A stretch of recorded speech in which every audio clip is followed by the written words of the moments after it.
This isn't necessarily tuning. This is what happens when you start tuning and you find a problem.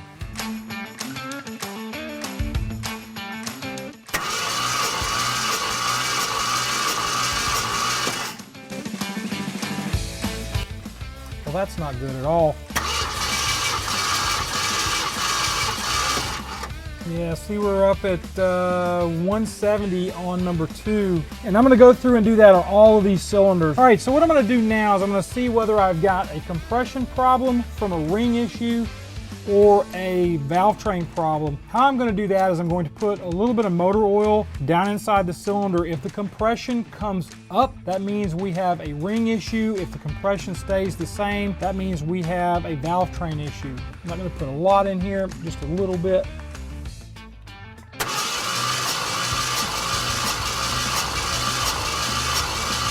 Came up a little bit, which means we probably have a valve train oiling problem, but we also have a problem in that the rings are probably worn on this. So we know now that we have an upper end problem, which is going to make me want to go in now and pull the valve cover to see what's going on, if we can see anything on the top end.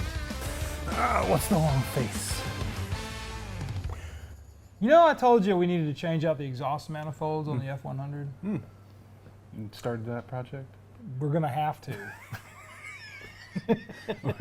Or is that on the roadmap of other projects that have now been added? Oh God, yes.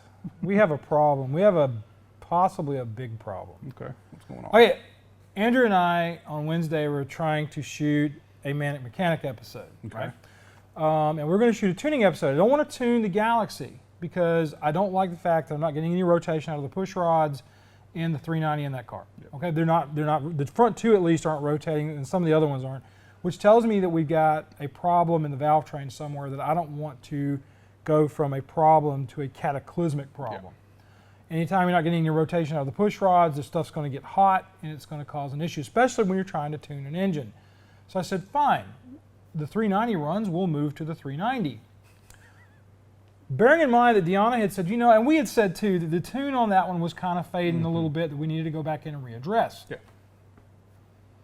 So when I tune a car, I go from base to top. And base for me is to put a compression tester on all cylinders before I start doing anything to see where we are on compression.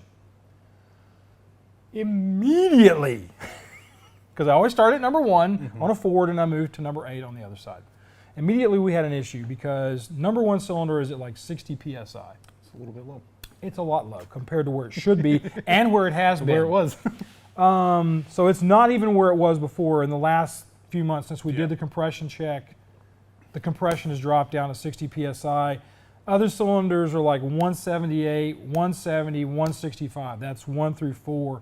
Other side is 168, 174, 178, and 96 on 8. Which we knew 8 was fading a little bit before. But now cylinder 1 is the new issue. Whole new issue. And I'm in a position right now where I'm thinking that we may need to address it. In my moping about between Wednesday and today, I actually found a set of C8 AEH heads, which is a good tight compression head for 390. Okay. So?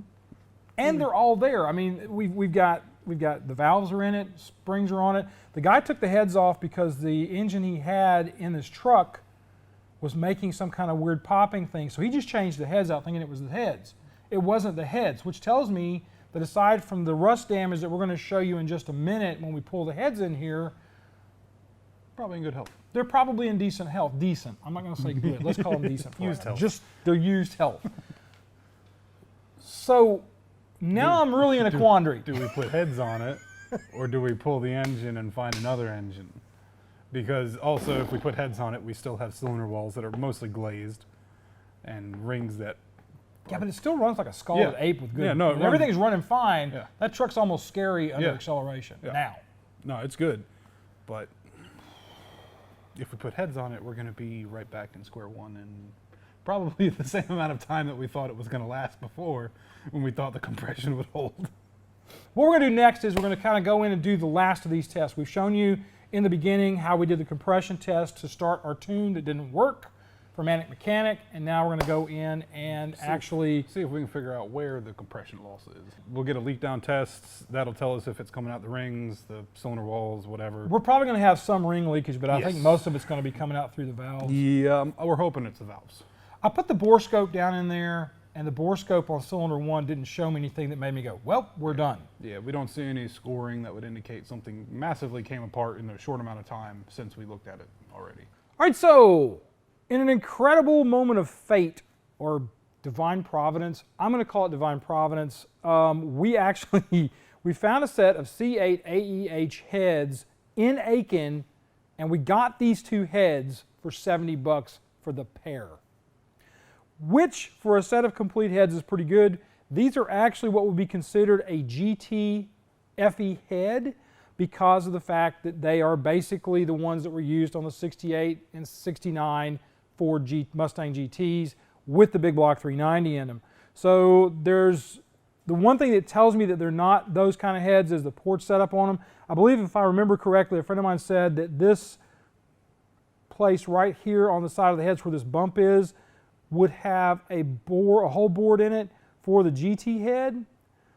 Without that whole board in there, then you probably don't have a set of honest GT heads, but there you go, $70. We have a set of heads. We're going to take these heads, we're going to actually pull them apart. You guys will be seeing a video on that in a week or two, probably 2 weeks. We're going to take these heads, yank them all apart, check the valves, check everything, make sure they're good.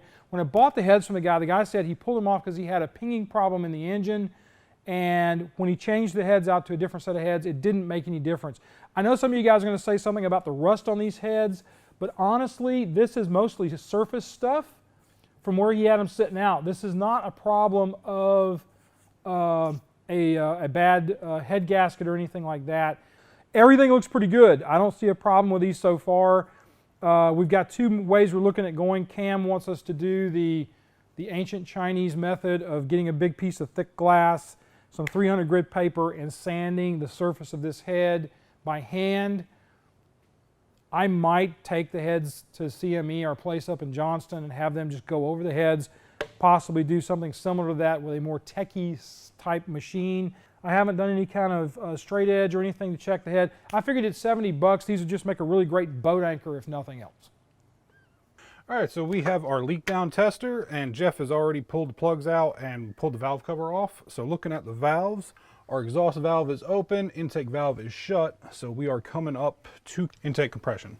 Yep, so a little bit more to spin over. I'm gonna stick my finger over the spark plug hole and feel for compression stroke. We want this on TDC for whichever cylinder you're testing. Intake. All right, now we're on compression. One more bump should get us to the top. Blew all the crap off. All right, so we are there now. So we have our testing hose, much like a compression test hose. It's probably the same thing, just came in a different kit. All right, get that threaded in and put you on here. All right, now before I put air to this, I want to explain what this is. This is basically just an air regulator, and we're going to be putting a regulated air pressure into a cylinder. Now what that does, it allows continuous pressure in the cylinder, so if you have any leakage, you can hear it. If you have leaking rings, you'll hear it out of the crankcase. Mainly right now for us, it'll come out of the valve cover sound, but you'd pull your oil fill out, your dipstick tube, all of that comes out, and you can hear an airflow through that. If you have bad valves, it'll come through either the intake or the exhaust tubes. And if you have a bad head gasket, you'll start getting bubbles out of your radiator, or you'll put pressure into your radiator. So you'd want to check that as well. But we know we don't have an issue with that, so we're not messing with the radiator. All right, so I've got my air hose here. All right, and I've got the regulator already zeroed out. All right, I'm gonna slowly put pressure to this. I wanna build up to about 90 PSI. That's what I like to do.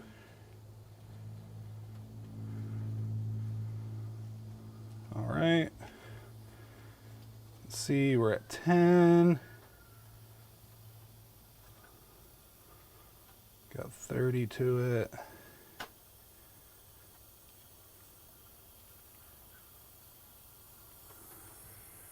And I can already definitely hear it.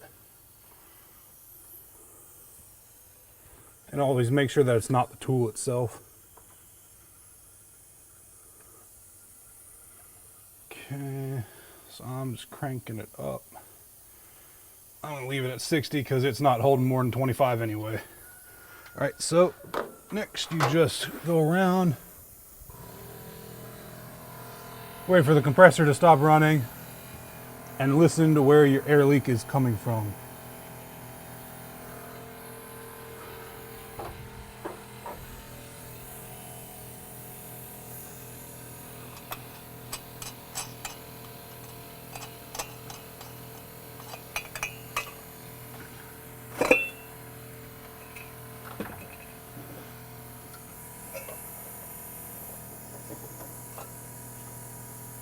All right, now coming out of the intake, let me go check the exhaust pipes real quick. Okay. Well,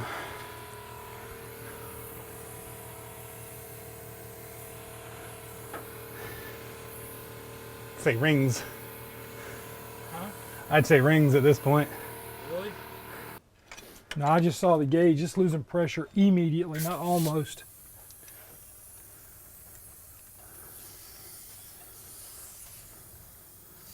Yeah, I hear it down low.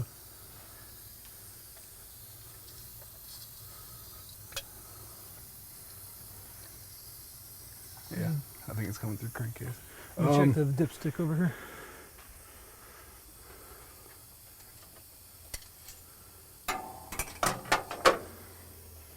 You got the valve cover? Yeah, it's right over there. Just set the valve cover back down on it. See if the sound changes. I'm not feeling any. Yeah, because you got a hole. Oh yeah, that's true. Floppity flop.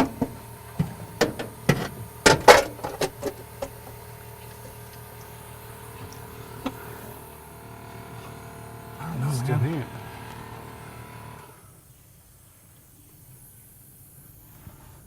That sounds crankcase to me. What I'm doing is I'm moving my hand around inside the engine bay to block sound to see what we've got. It sounds like it's coming from over there. I think this thing's noisy as well. Yeah, you blocked that. Like I'm doing some kind of holy man thing. Where's my compression? Where go with my compression? Do we want to take a chance and pull the cylinder heads and see if maybe that's it and we're just not hearing it right? I don't see anything in the engine that indicates a ring that's damaged.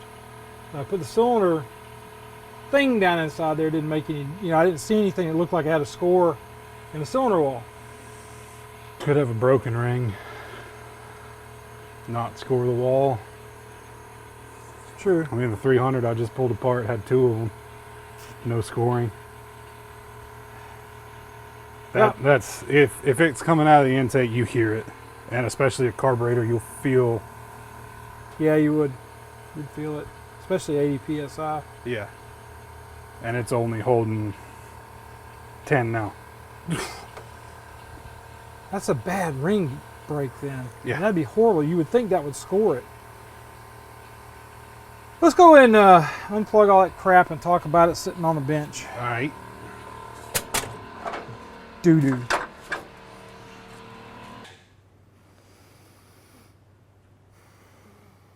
really wanted it to be the heads. Bwomp, bwomp. I still want to go. I know this is going to sound stupid, but after we get through with all this, I want to go out and put the compression or the tester on cylinder 2. Yeah. Because we know we got good compression there and see what that sounds like. Because then if it sounds like cylinder 1, we may still have a fighting chance of it being the heads. Yeah. I know it's not the heads. It's not. It's not. I mean, as it stands right now, the truck does run. It runs like crap at idle, but it'll motor down the highway okay. And since it's already, if it's not the heads, which it sounds like it's not, If it's not the heads, then I mean, Just running it for a while as it is now, the short block will become unrepairable, I believe. it may be unrepairable now. I may not Yes. have been able to see everything that there was to see Yeah. on the cylinder walls. I may From not. what Have, we could see, though, the bores are Bores look They're okay. honable, just not. so then, do we pull the whole engine out of this one and go and get the engine rebuilt? And then we're talking about probably $2,000 in a rebuild. You start dealing with FE stuff, everything goes up exponentially. Yes. I mean, Running FE in good trim is more money than a Windsor small block. Sure. Anything like that you're going to find. that's the other way to look at going too. Do we want to pull all that crap out of there and just put a bloody Windsor in it and be done with it 351 will do the job just all about. day? Yeah. Probably the same horsepower as that and probably get better gas mileage. And cheaper to build for more horsepower than an FE. What would you people like to see us do? Because I got no We can't idea at this decide. point. So maybe we do. Maybe we look at a Windsor. Maybe look at a Windsor long block or something that's just a service block and valve covers and I've, bada bing, bada boom. Got a 351 and a C6, but 351's seized. C6 was a kind of a dark fluid too, so. But again, But then you have a core. we could also get an E40D for the 351 Windsor. We could do overdrive. this all day, folks, and probably after we stop filming today, we will continue We'll still be talking about it. to yeah. do this. Because then we got to change the springs out if we put the 351 Windsor in there. Or We get to go 7.3. Oh yeah, either way we go, we got to change springs Yeah. out. The 460, we could probably leave the springs in there. All right, folks, do me a favor, go check out the Patreon account. You see names going up by me here. These are the folks who are here. I'm not sure what side it's on. These are the folks who put their money where their mouth is, and they financially support the kids. This money is not money for me. It goes to Andrew and help feed the kids on Saturdays. Also pay the kids a little bit of money to come in here and learn how to run a production studio. They're on camera pretty much for the entire time when they get here till we stop shooting at the end of the day on Saturday, and they learn how to operate cameras. So it is a worthy cause if you are doing the Patreon thing. Now the rest of the money we make around here, it goes in my pocket because this ain't cheap. Someone's got to buy that $8 gallon gas. $8. Also, subscribe to the channel. We're on our march to the 100,000 viewer mark on Paul's wall over there. So if you go out and click the bell for notification, I think that thing still works. The bell may be rusted, stop, I don't know. But go out and check that out.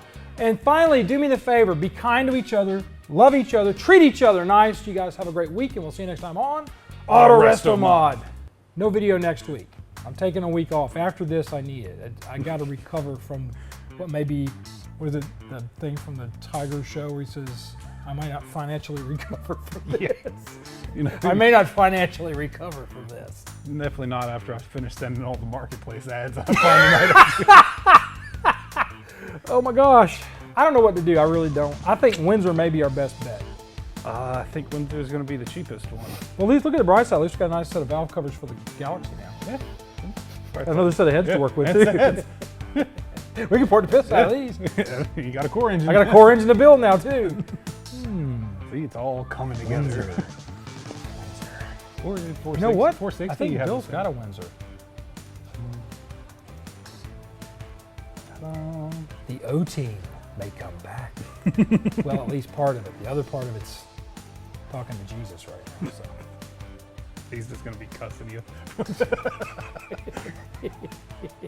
You guys have a great week.